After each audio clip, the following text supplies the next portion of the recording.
All right, we should be live.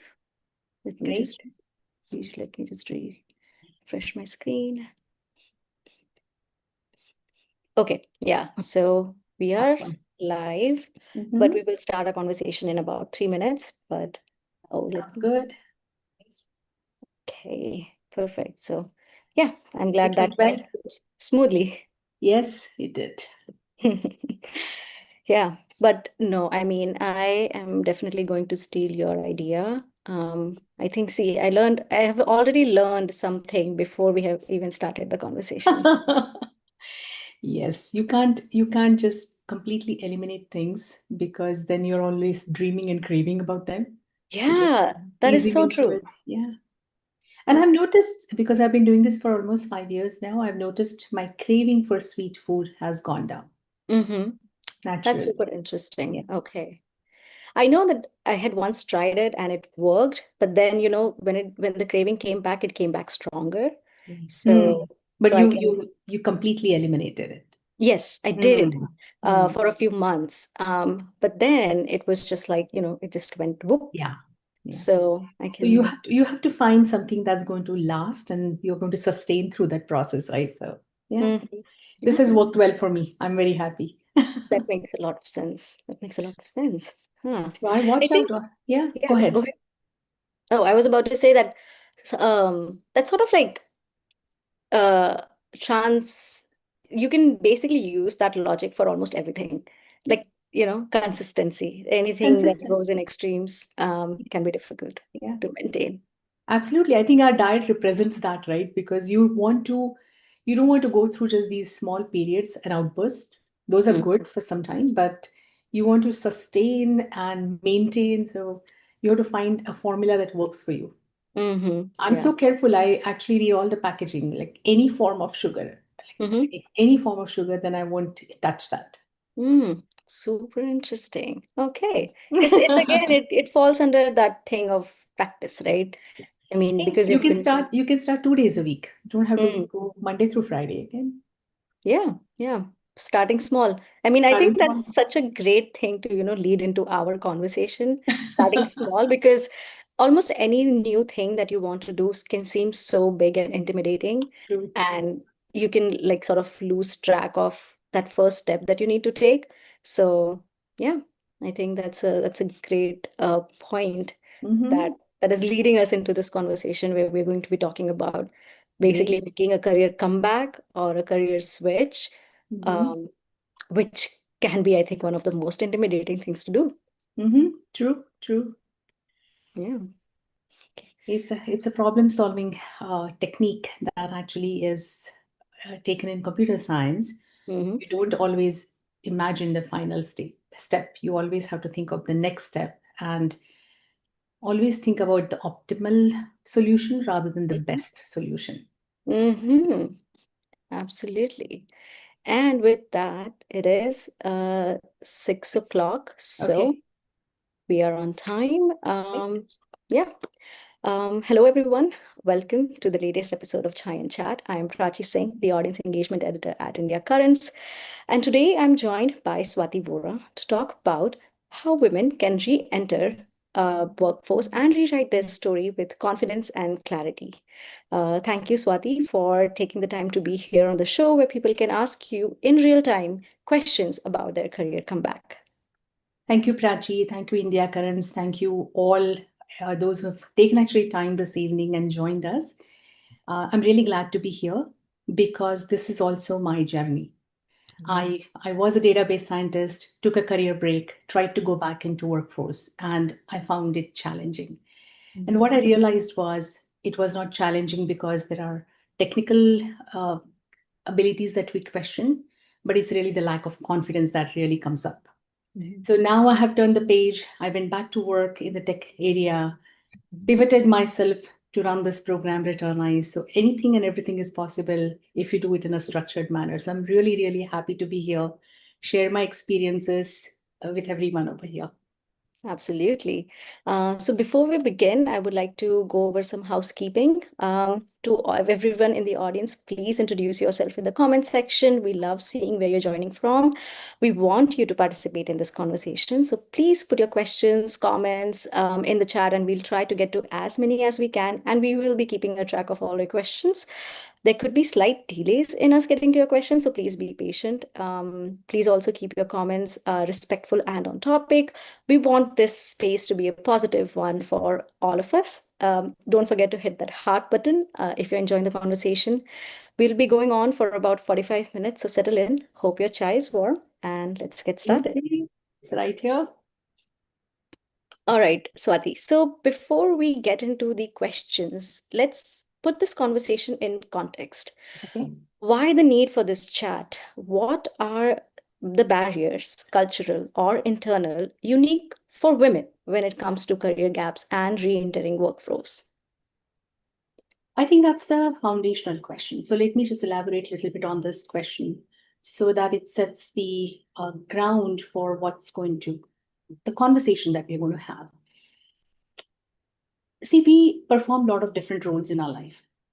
There are relationship roles that we are performing, as a daughter, as son, cousins, friends, eventually becoming parents, friends, as I mentioned.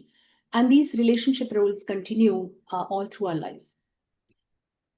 Life is a pie. We also perform a lot of passion roles, but there is this one thing that we also pay attention to, which is a professional role. And when that goes missing, it leaves a hole, it leaves a gap. And process to fill that gap becomes a challenge because we don't know how to really address that gap in a systematic, structured manner. And we found it very lonely, we found it very challenging and chaotic to really address it. Then, as you mentioned, there are these cultural barriers that come into the place. A lot of people think about how will I do it? Can I do it? Do I feel guilty about leaving my kids at home and going and working somewhere? So there are a lot of these things come. And traditionally, women tend to take a backseat from their careers.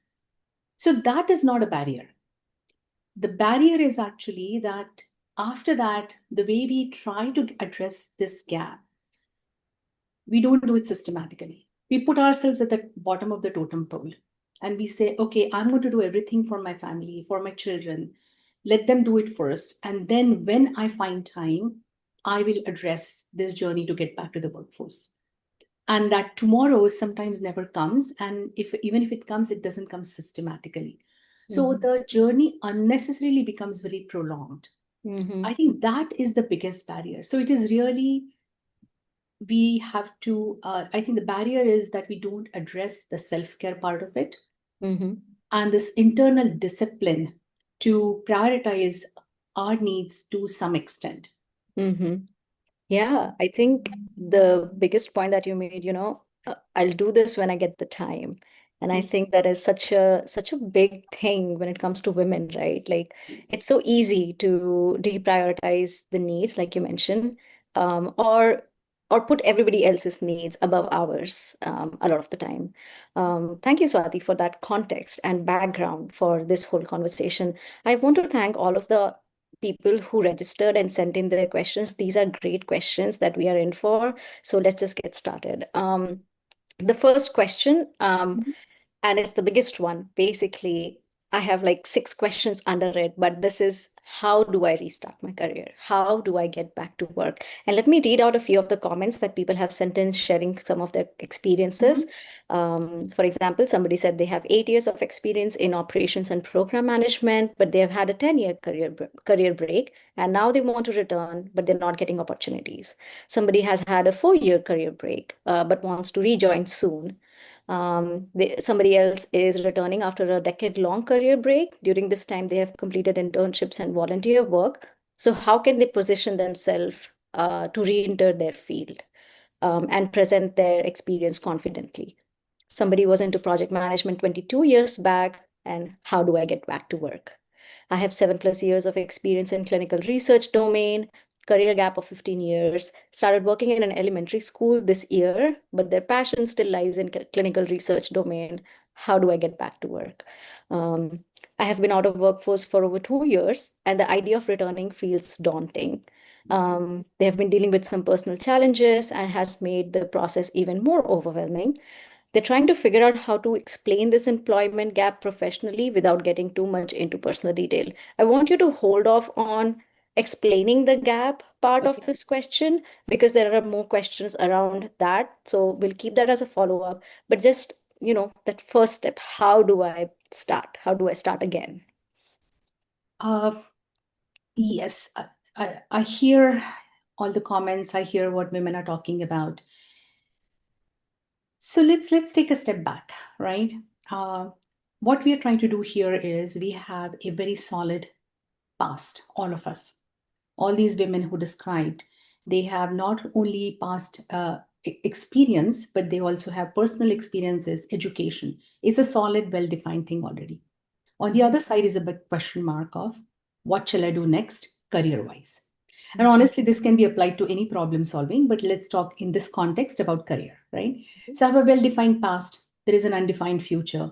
How do I walk this journey in the middle is what you're asking. What happens is, I'm going to give an abstract idea first, and then we will actually take some points and come to some practical tips, right? All of us think of a painted picture in our mind. I have a frame which is already beautifully, there's a picture that I'm imagining, and I want to hang that on the wall.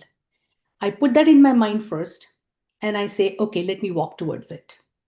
We need to get away from that paradigm. We need to say, okay, I need a framework, not a painted picture. I need a framework. What's available to me right now? What can become available to me? And then let me start painting that picture one tiny step at a time. And eventually, when that finishes, that's going to be my painting. If you keep that idea in mind, it can be applied to job search. So the framework is defined by what shall I do next and why. Why actually gives you that framework. Because at different stages in your life, your answer to that why will change. It could be, I want it for some financial reason. I could maybe later in life or at different points in life, it is because I really feel I want to do something like this. Or it could be a combination of anything. But understand what your parameters are. Get that framework done. Understand, is it possible at this time in your life that you can do this? And then start working systematically, getting the clarity on what you want to do, and then figure out how to do it with the help of communities, supports, etc. And there are a lot of tools available, and then get to that journey. And when I say we pretend to have a painting done, it's actually a resume. That's a final picture. But if you don't understand your own story, if you don't have clarity on what you really want to do, then your resume is not going to represent a very solid story. So how do you restart? Don't restart at the end. Start understanding your parameters right now. Understand what you would like to do. What are the reasons? Is it feasible to do? Go through some feedback loops on that and come to a conclusion. Yes, this is possible. And then move forward from that point on. Whether the gap is 2 years or 25 years, it doesn't matter. You have to apply this kind of process so that you can actually get to the final stage in a systematic and confident manner. And the final stage we're talking about here is basically getting a resume ready, not the final stage of getting the job. I would say the final stage is, of course, for everyone is getting a job, right? But writing a resume, preparing for interviews, applying for various kind of jobs, that's a mechanical process that you need to go through. And reaffirm your story to yourself. And there could be, oh, I did not do well in my interview. What went wrong? But if you're all over the map, okay, 20 years later or 5 years later, shall I become a project manager or shall I become a school teacher now? Shall I join Google or shall I go to some electric vehicle company? If you don't have clarity, then your resume is not going to reflect your story correctly, right? So the final stage, of course, is in this period is to eventually get the job. but resume is the first entry point. Mm-hmm. You want to give that resume to people so that people feel like, oh my God, I want to really interview this person. Mm. So that's your first storytelling point. Right. Yeah, thank you so much for that clarification. And that is the perfect segue for the next couple of questions, which, the previous question also was like how to explain this gap professionally. Somebody has asked again, like how to explain this gap and show the employers that you're a solid hire, what to address from the get-go about the gap, what to share and what not to share. All right. So let me turn the table a little bit. If you are an employer, you want to answer this question to yourself. Will you hire you? Mm. Do you have the right kind of skills? There is only one position. There are hundreds of resumes. There are a lot more probably, right? Among all the resumes, among all the candidates, will you hire you? Mm-hmm. And answer that question systematically. So, do you have the right kind of skills? Not all the skills, but you have enough kind of skills. Do you have enough experience? Can you transfer your skills for this job?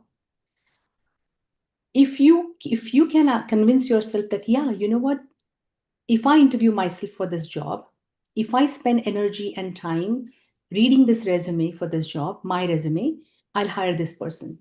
If you're convinced, now work backwards and say, okay, if I'm confident based on resume material, then how can I become a solid candidate?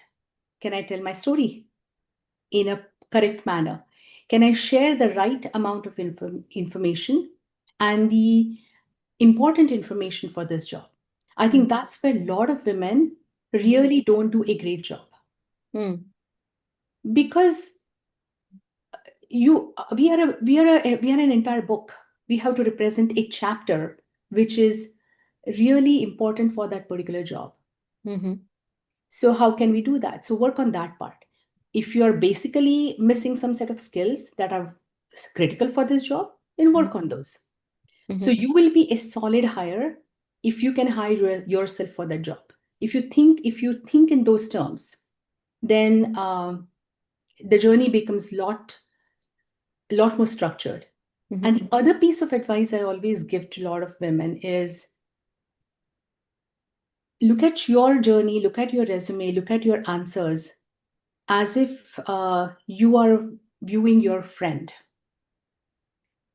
Because a lot of women tend to underestimate their own values. Mm. But we are here to praise all friends, right? We'll say, oh my God, you are great at this, you can do this, and in a genuine way. Mm-hmm. Mm-hmm. So sometimes just think about yourself as you are actually giving an advice, or you're being critical of your friend so that that friend gets a job, and then work on that piece that's missing. That makes sense. And so, but what do you say about, the gap? I know that when we were getting the questions, Mhm. people have this concern of even mentioning a gap. Would that negatively affect the resume's weight?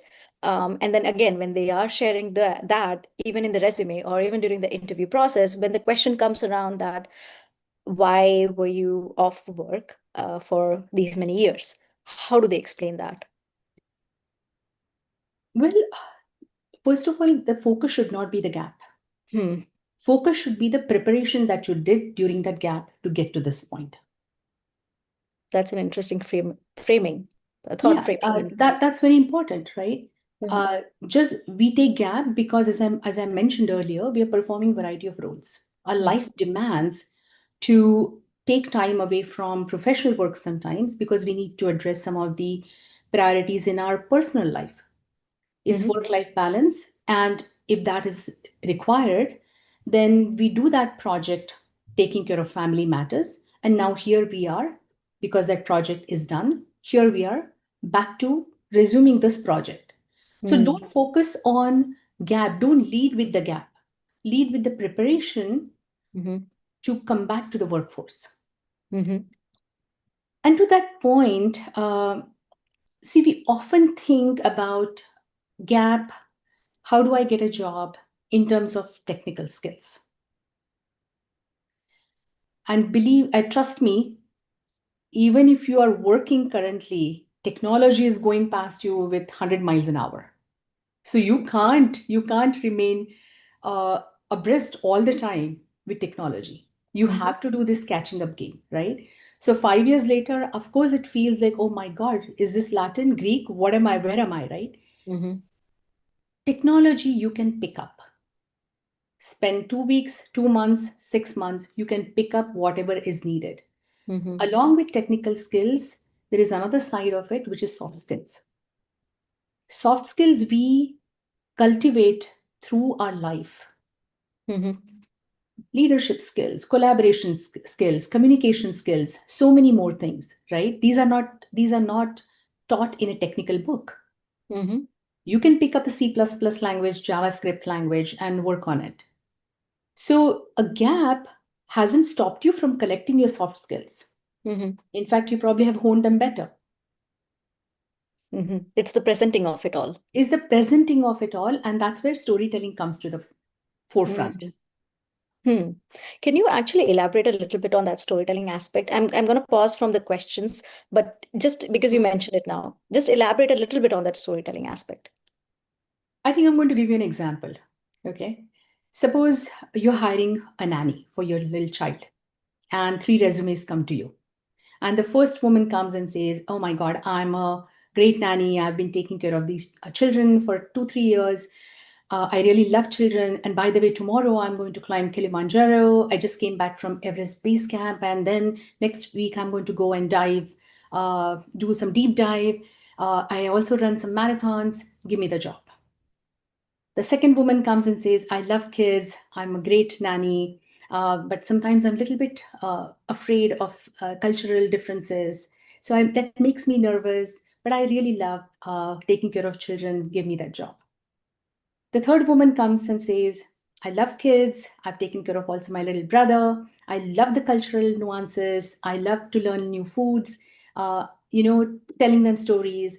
And I love how they actually develop through the process of child caring. Give me the job. Who will you give it to? The third person. Mm-hmm. Because she told the story that was relevant to the job. Mm-hmm. And that's what I mean by that. If you haven't understood what's relevant, then you are all over the map. Because we have so many chapters in our storybook. Mm-hmm. We have so many stories, right?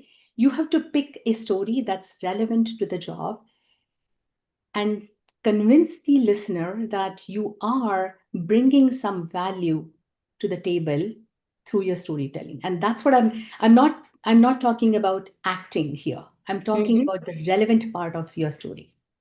That makes a lot of sense. And that also, again, fits very well into the next couple of questions that are about um, finding a place of confidence.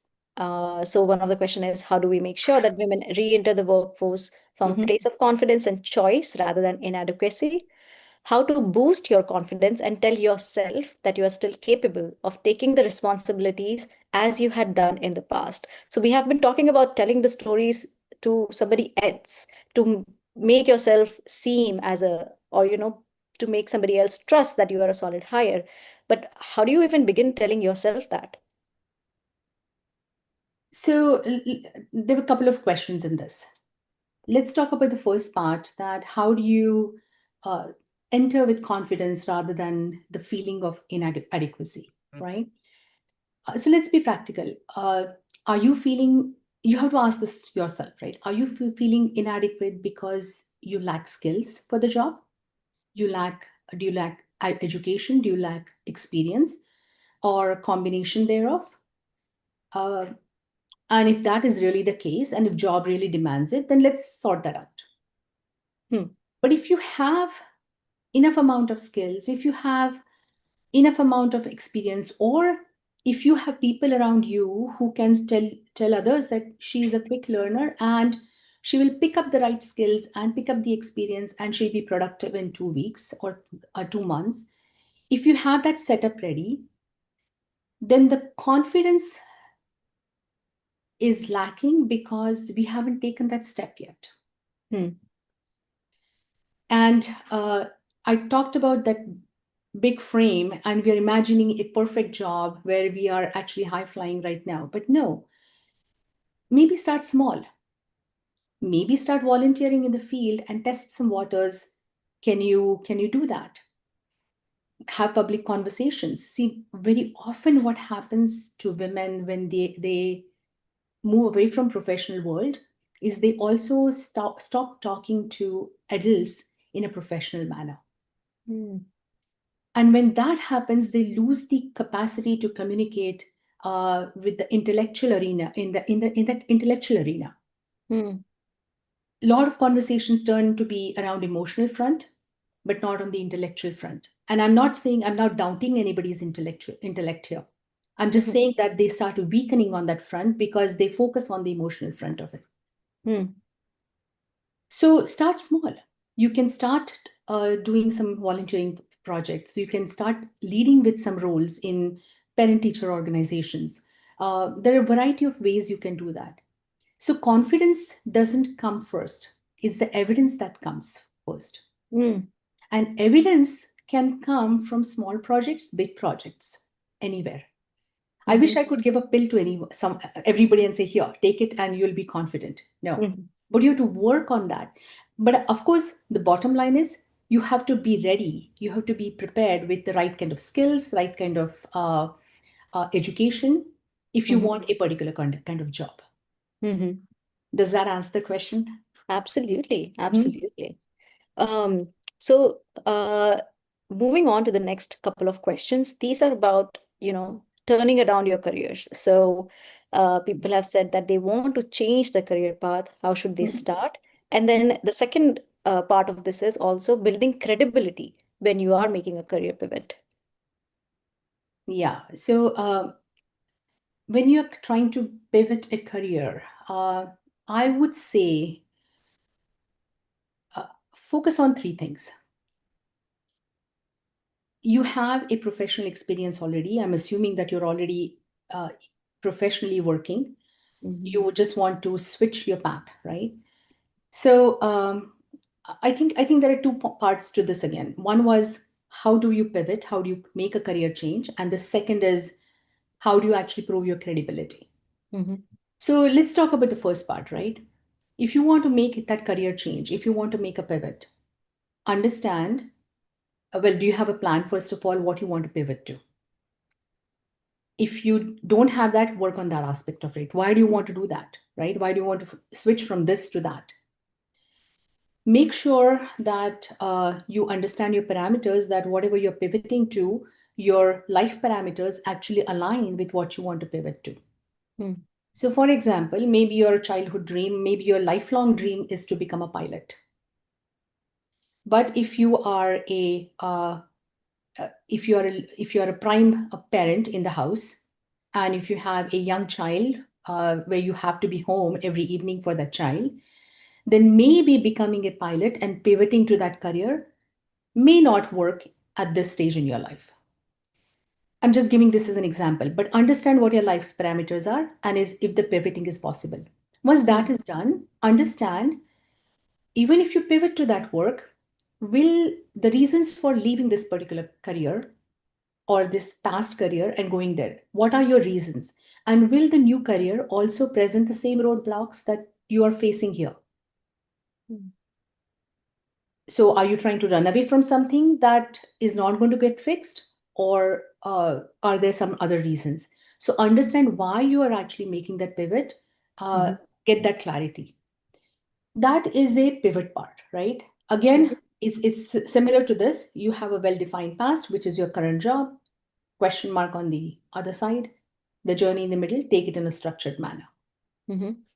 Now, proving the credibility.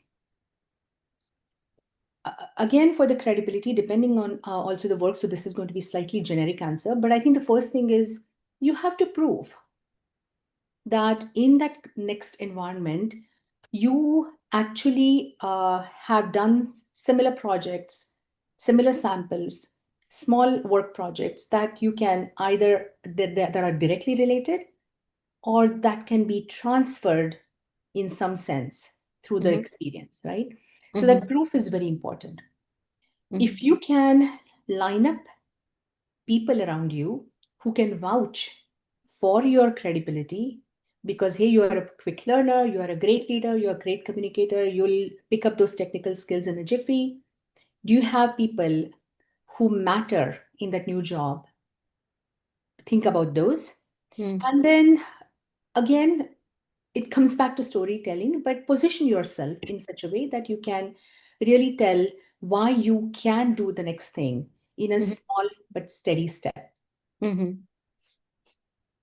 All right.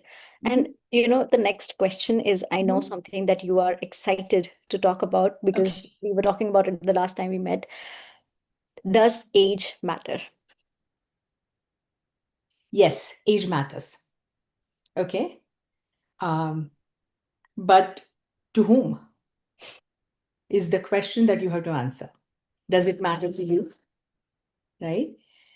Uh, so if there is ageism and if there is that bias, I can solve that bias. What I can solve is how do I present my values and my position, right? And how does age matter? I'll tell you, right? Young people like you have a lot more energy. You are equipped with new technologies. They're at your fingertips.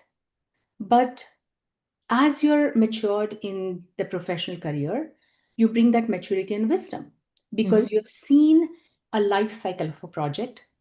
You have seen people's personalities. You can understand how to lead not just by technical aspect but by also emotions and rationality. Mm. So age doesn't have to be a bad thing. Mhm. you have to you have to take what you have and give a positive spin to it. I mean, look at me, right? I took a break when I was in my late 40s, went back to work in my early 50s. I'm in my 60s now, and I'm still working, right? So it is possible.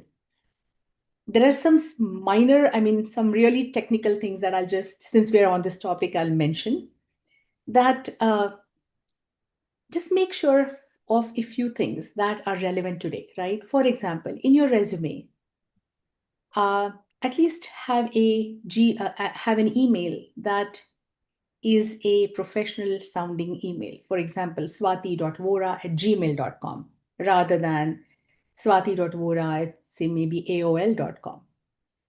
That would tell that, yeah, you know what, you haven't even caught up with the today's technical terms, right? Um, you work on your narrative a little bit, your phone conversations, your phone messages. These are minor things, but they Mhm. make a difference. And if you really care, um, a lot of people do that. They actually hide the graduation year, etc. Mm. For me, preparation matters. My storytelling matters, and one day they are anyway going to find out looking at me what my year is, right? So, so There's no hiding there is that. no hiding that, and I don't want to. I want to own it. Mhm. I want to Mhm. own it, and actually, that is my advantage. Mm. Yeah, I think that's the core of a lot of the things that we're talking about here, right? Like owning your story, owning the Yes. skills that you already have, and then basically finding that within yourself of bringing that out. You know that you have it. How do you spotlight it for everyone else to see as well? Talking about age, the next couple of questions are around health. Hmm. So somebody has asked, how do you return to work with a disability? And Mhm. somebody else has asked, best ways to address a gap due to a health setback. Um, okay, so without really knowing any details, I Mhm. think what I'll say is if you know your disability, if you know your health issues, then the job that you're looking to get into, the area that you're looking to get into, look at it practically and see whether uh, will that job require something that you cannot do. Mhm. And if the answer is no, you can do whatever the job requires, then I think you don't have to again lead with disability. Just like you don't have to lead with your career gap, don't lead with disability, because it's all about work-life balance, right? Mhm. A healthy looking person may have issues that are going on the home front. Health is one of the factors. So don't lead with that, but be really pragmatic about it. And if you know that there will have to be some accommodations made, then Mm. just be upfront about it. Mhm. As long as the job can be done well, then companies are willing to accommodate you. Mm. And Okay. I'll give you an example, right? Sorry to just elaborate on this a little more, but in today's world, everything is on internet, and you can work from home whenever you feel like. But when I started at IBM, that wasn't the situation. I had Mm. my two children; they were born when I was working. Mhm. But now, was that my health? Was that my disability? Was that my disadvantage? No, right? Because they could see I could still do the work, they allowed me to remain flexible and when I could come and go.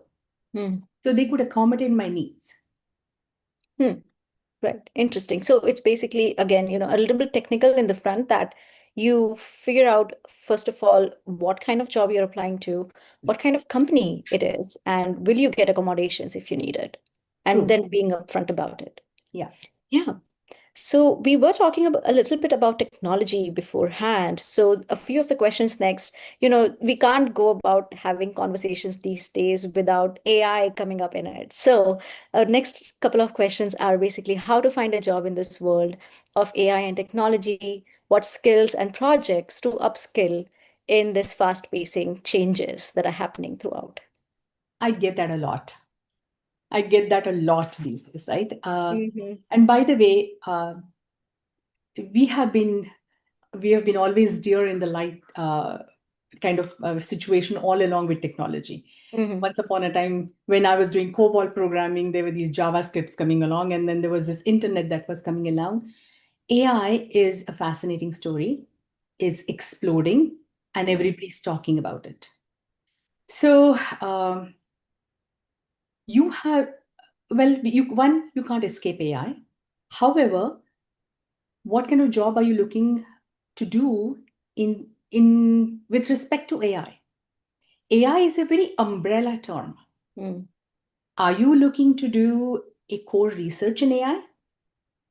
Do Mm. your skills, does your education align? Do you have a PhD? Do you have masters? Do you have basic education to do core research kind of job in AI? Mm-hmm. Or are you trying to do some kind of an engineering type of a job in AI? Do you have right kind of skills for that? Mm-hmm. Right? Or are you going to be a say product manager in a company that is based on AI? Mm-hmm. Do you want to do any application level work in that?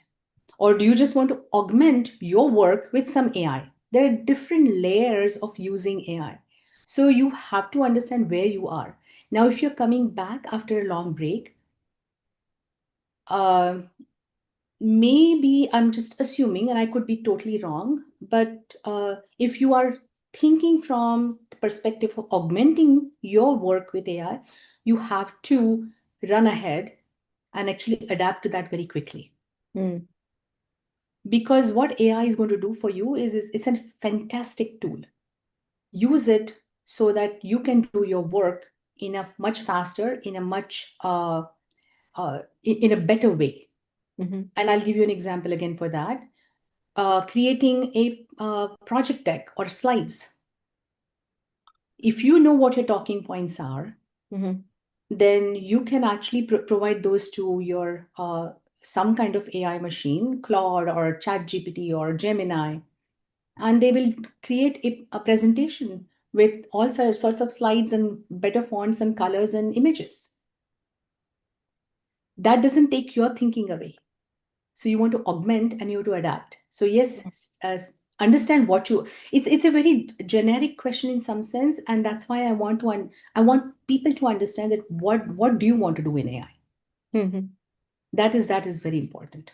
Yeah, that makes sense. And Mhm. you because we're talking about upskilling in a way, You also mentioned, volunteering. At one point, you mentioned volunteering in the field that you want to join. So my next question was also like, what are your thoughts on how to upskill, reskill, networking, interning, volunteering?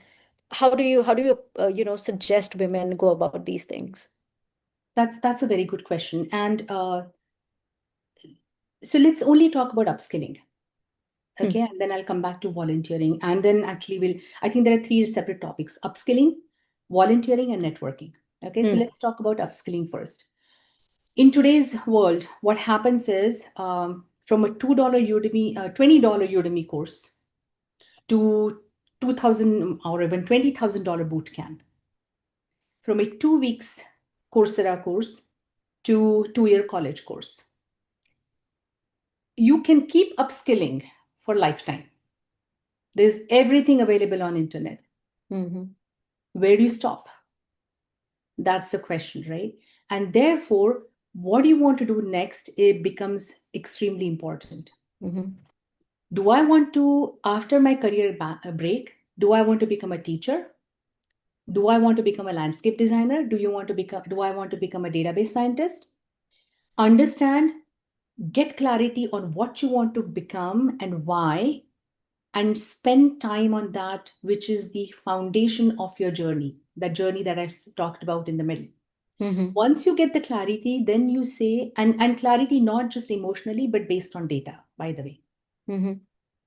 Once you get the clarity and say, aha, I really want to become an, say, landscape designer. Now you go and say, what are the courses that I really need to upskill with so that I can present myself as a good landscape designer? Mm. Or if I want to become a college counselor, what are the courses, what are the certificates I need to get? Otherwise, 1 week you will be learning landscape designing, other week you will be learning program management, third week you will be learning how to do your AI. So that's upskilling. It is Mm-hmm. extremely important to get clarity on what you want to do. And by the way, it is important to understand that factor, what you want to do, which is going to sustain for another 3 to 5 years. You want to get a job. If you have liberty and if you have that privilege right now to spend maybe 6 months on your journey, Mm-hmm. think wisely and intentionally so that you get a job that will you're going to be happy with for next 3 to 5 years. Yeah. So done with upskilling. The next thing is about volunteering. Mm-hmm. Volunteering comes in two forms. One is volunteering that's based on passion. I love to teach kids, so I'll go and volunteer and I'll spend some time doing that. Mm-hmm. I love to clean beaches. I'll go and clean beaches on weekends whenever I get time.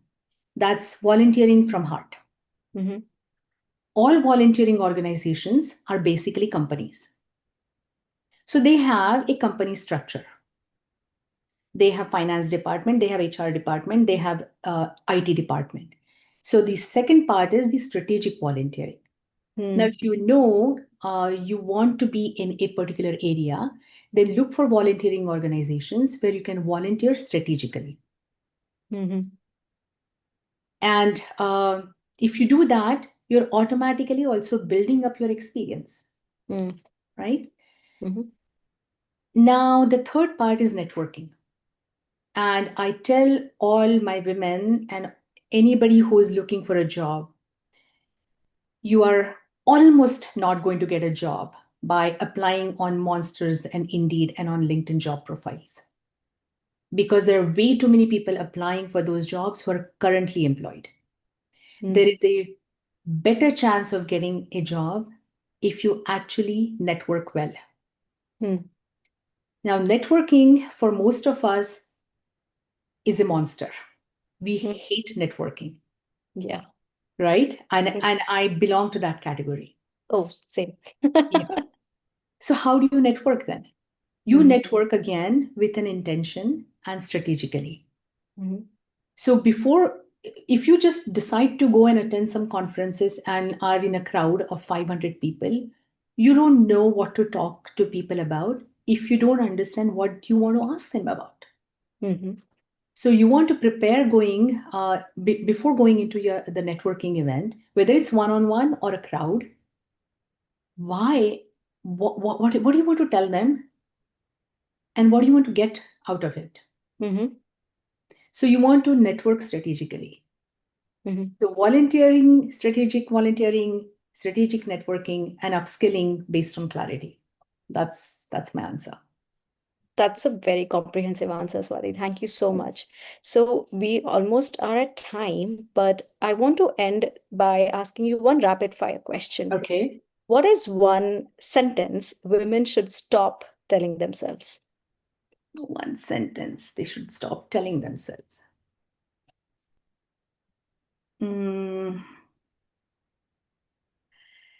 Oh, I have so many, but you were just one. I think what they should stop telling themselves is, I can do everything. It is okay to drop some balls. You don't have to juggle everything. So if you want to take this new project of getting back to the workforce, drop something and make space. I love that. I love that a lot. Well, we are at time. To everybody who joined, thank you so much. We will be creating an RSVP, basically an exclusive guide for everybody who RSVP'd. Why I say that is definitely there were a few more questions that we could not get to because, we didn't have enough time.